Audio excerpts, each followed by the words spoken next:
Entropy. আমরা entropy নিয়ে কথা বলবো।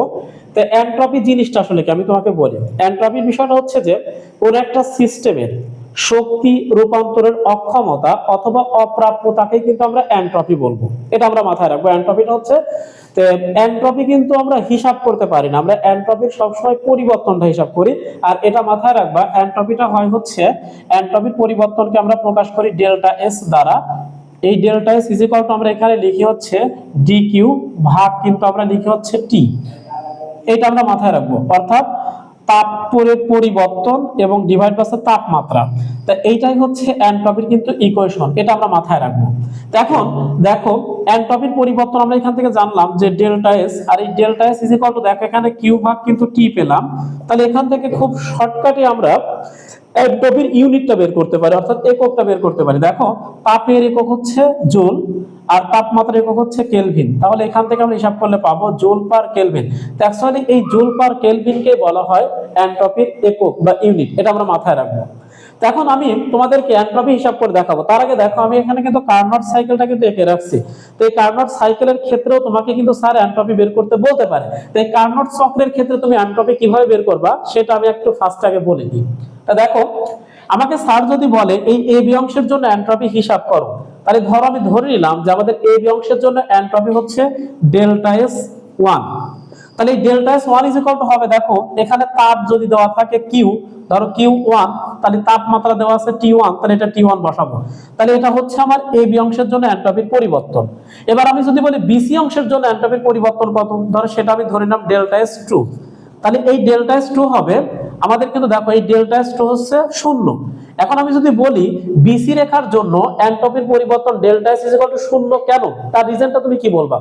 এর রিজনটা হচ্ছে বিসি রেখাটা রুদ্ধ তাপীয় প্রক্রিয়ায় আয়তন বৃদ্ধিকে নির্দেশ করে, কিন্তু রুদ্ধ তাপীয় প্রক্রিয়ায় তাপমাত্রার কিন্তু কোনো পরিবর্তন হয় না। অর্থাৎ এক্ষেত্রে এই ডিকিউ সমান 0 হয়, আর ডিকিউ সমান 0 হলে এনট্রপির পরিবর্তন 0 হয়, এটা মাথায় রাখবো। এরপর আমরা যদি বলি সিডি রেখার জন্য, অর্থাৎ এখানে সি এটা হচ্ছে ডি, সিডি রেখার জন্য এনট্রপির পরিবর্তন কত, তাহলে সেটা হচ্ছে আমাদের ডেল্টা এস 3। তাহলে এই ডেল্টা এস 3 সমান কত হবে? তাহলে ডেল্টা এস 3 সমান কিন্তু আমরা পাবো, ধরো এখানে আমাদের তাপমাত্রা কিন্তু ছিল T2, তাহলে তাপ ধরো হচ্ছে Q2, তাহলে এখানে হবে Q2 ভাগ হচ্ছে T2। এখন কত হচ্ছে দেখো, এইটা ছিল আয়তন বৃদ্ধি, কিন্তু এটা হচ্ছে আয়তন সংকোচন। তাহলে এখন কথা হচ্ছে এইটা যদি পজিটিভ হয় তাহলে কিন্তু এটা নেগেটিভ হবে, এটা মাথায় রাখবা। এরপর আমি যদি ডি এ রেখার ক্ষেত্রে বলি, অর্থাৎ চতুর্থ ধাপের ক্ষেত্রে যদি বলি, সেক্ষেত্রে এনট্রপির পরিবর্তন কিন্তু হবে ডেল্টা এস 4। তাহলে ডেল্টা এস 4 সমান কিন্তু এটাও 0 হবে। কেন? এইটা এই যে বিসিটা ছিল রুদ্ধতাপীয় প্রক্রিয়া আয়তন বৃদ্ধি, কিন্তু ডিএটাকে বলা হয় রুদ্ধতাপীয় প্রক্রিয়া আয়তন সংকোচনকে নির্দেশ করে। কি আর রুদ্ধতাপীয় প্রক্রিয়ায় যেহেতু তাপের কোনো পরিবর্তন ঘটে না, অর্থাৎ ডিকিউ সমান 0, এই কারণে এখানে এনট্রপির পরিবর্তনও 0 হবে। তাহলে এই যে 4টা ধাপে আমরা এনট্রপি বের করলাম, পরীক্ষায় আসলে তুমি 4টা ধাপের এনট্রপি ঠিক এভাবে বের করতে পারবে। এখন স্যার যদি তোমাকে প্রশ্ন করে যে পূর্ণ চক্রের জন্য এনট্রপি হিসাব করো, তাহলে তুমি কি করবা? তাহলে পূর্ণ চক্রের জন্য এনট্রপির পরিবর্তন ধরো ডেল্টা এস, তাহলে delta S is equal to হবে delta S 1 plus delta S 2 plus delta S 3 plus delta S 4।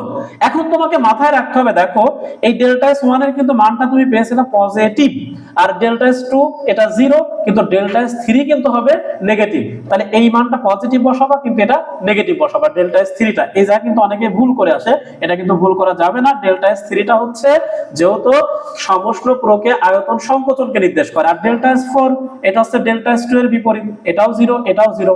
এভাবে তুমি পূর্ণ চক্রের জন্য এনট্রপি হিসাব করতে পারবে। তাহলে দেখো আমরা এনট্রপি বিষয়ে আরো কয়েকটা বিষয় জানবো। সেটা হচ্ছে প্রথমত 1 নম্বর হচ্ছে বরফ গলনের ক্ষেত্রে। 1 নম্বর কেসটা হচ্ছে বরফ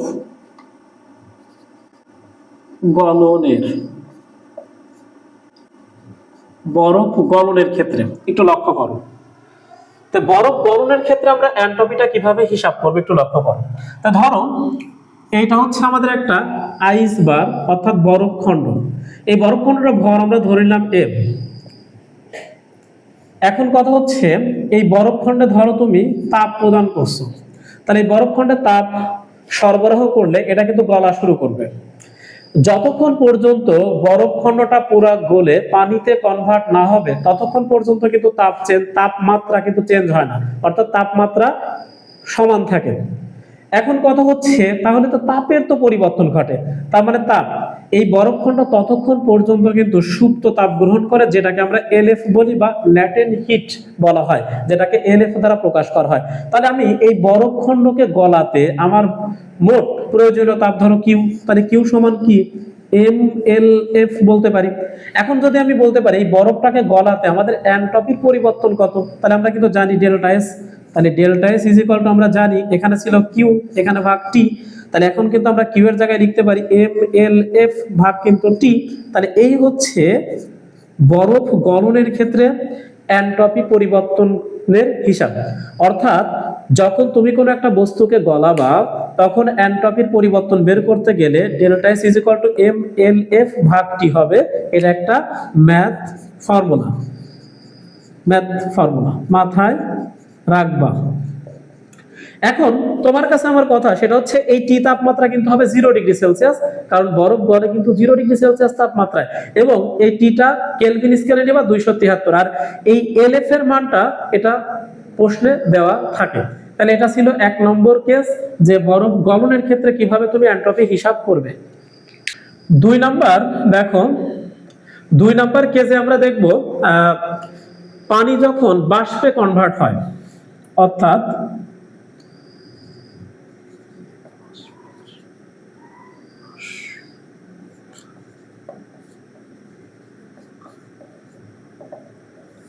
লক্ষ্য করো বাষ্পের ক্ষেত্রে তুমি কিভাবে করবে। তা ধরো এটা একটা পাত্র, এই পাত্রের ভেতরে ধরো পানি আছে। এখন কথা হচ্ছে এই পানিতে তুমি তাপ দিলে কিন্তু পানি ফোটা শুরু করবে, এবং ফুটতে ফুটতে এটা কিন্তু 100°C পর্যন্ত পৌঁছাবে। আর এখানে যে পানি আছে সে পানির ভরটা আমি বিবেচনা করে নিলাম এম। এখন কথা আছে যখন 100°C তাপমাত্রায় পৌঁছাবে তখন এই পানি কিন্তু বাষ্পে কনভার্ট হওয়া শুরু করবে। যতক্ষণ পর্যন্ত এই পানিটা পুরা বাষ্পে কনভার্ট না হবে ততক্ষণ পর্যন্ত কি তাপমাত্রা চেঞ্জ হয় না। তাহলে ততক্ষণ পর্যন্ত বস্তু কিন্তু মানে পানিটা কিন্তু তাপ গ্রহণ করবে, এবং সেই তাপটাকে বলা হয় তোমার বাষ্পীয় ভবনের সুপ্ত তাপ, যেটাকে আমরা এলভি দ্বারা প্রকাশ করি। তাহলে এক্ষেত্রে আমি বলতে পারি এই পুরা পানিটাকে বাষ্পে পরিণত করার জন্য আমাদের কতটুকু তাপ লাগবে, ধরো সেই তাপ হচ্ছে কিউ। তাহলে কিউ সমান তুমি বলতে পারো এম এল ভি। এখন কথা হচ্ছে যদি এই পানিটাকে বাষ্পে পরিণত করতে আমার এনট্রপির পরিবর্তন কত হবে, সেটা আমরা বলতে পারি ডেল্টা এস। তাহলে এই delta S is equal two কিন্তু হবে এম এল ভি ভাগ কিন্তু টি। তাহলে এইটা আমরা মনে রাখবো, যখন বাষ্পীয় ভবন অর্থাৎ কোন জিনিসকে যখন বাষ্পে কনভার্ট করব তখন এনট্রপির হিসাব করব এই সূত্রটা অ্যাপ্লাই করে এম এল ভি ভাগ টি, যেখানে এল ভিটাকে বলা হয় বাষ্পীয় ভবনের সুপ্ত তাপ, আর এই টি তাপমাত্রাটা কিন্তু 100°C। সেক্ষেত্রে 273 তার সাথে যোগ করে আমরা করে নেব 373 কেলভিন। সো এটাও একটা ম্যাথ ফর্মুলা। আমার মনে হয় এটাও তোমরা বুঝতে পেরেছো। এরপরে আমরা এনট্রপি পরিবর্তনের থার্ড কেসটা দেখব, 3 নম্বর সূত্র। 3 নম্বর সূত্রটা হচ্ছে যখন তাপমাত্রা পরিবর্তন হবে, অর্থাৎ তাপমাত্রা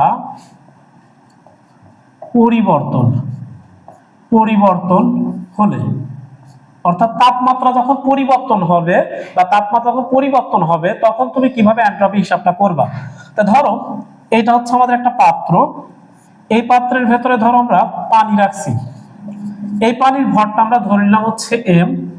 এখন কথা হচ্ছে আমি ধরে নিলাম এই পাত্রের তাপমাত্রা প্রাথমিক অবস্থায় ছিল θ1। পরবর্তীতে যখন আমি এই পাত্রের পানিতে তাপ সরবরাহ করলাম তখন তাপমাত্রা বেড়ে পানির তাপমাত্রা ধরো হয়ে গেল θ2। তাহলে এখন আমি যদি বলি যে আমি কতটুকু তাপ সরবরাহ করছি যার কারণে তাপমাত্রা θ2 হয়ে গেল, θ1 থেকে θ2 হয়ে গেল, তাহলে সেটা খুব সহজেই বের করা যায়। প্রয়োজনীয় তাপ Q সমান ms ডেল থিটা, যেখানে এই এসটাকে বলা হয় পানির আপেক্ষিক তাপ।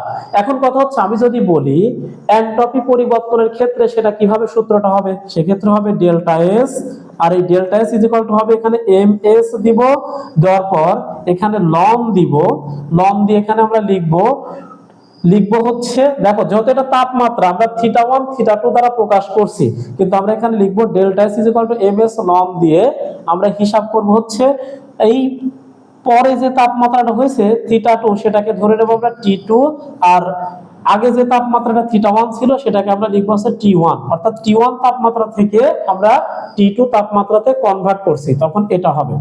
তখন এনট্রপি হিসাব করার সূত্রটা হচ্ছে এটা, আমরা মনে রাখবো ডেল্টা এস সমান এমএস লন T2 ভাগ T1, যেখানে এমটা হচ্ছে পানির ভর, এসটাকে বলা হয় আপেক্ষিক তাপ, আর T1 হচ্ছে প্রাথমিক অবস্থায় যে তাপমাত্রা ছিল সেটা, আর T2টা হচ্ছে চূড়ান্ত তাপমাত্রা। আমার মনে হয় এই বিষয়টা তোমরা বুঝতে পেরেছো। এখান থেকে মনে রাখবা যখন পানি বলবে তখন পানির আপেক্ষিক তাপ, অর্থাৎ পানির আপেক্ষিক তাপ হচ্ছে এস, ঠিক আছে? এইটা বললে তুমি মনে রাখবা এস ডাব্লিউ সমান হবে 4200 joule, 4200 joule per kg per kelvin. কিন্তু যদি এটা আমাদের আইস বলে অর্থাৎ বরফ বলে, বরফের আপেক্ষিক তাপ হয় এই পানির অর্ধেক, অর্থাৎ এটা হবে হচ্ছে তখন 2100 joule per kg per kelvin. আমার মনে হয় এই বিষয়গুলো তোমরা খুব সুন্দরভাবে বুঝতে পেরেছো।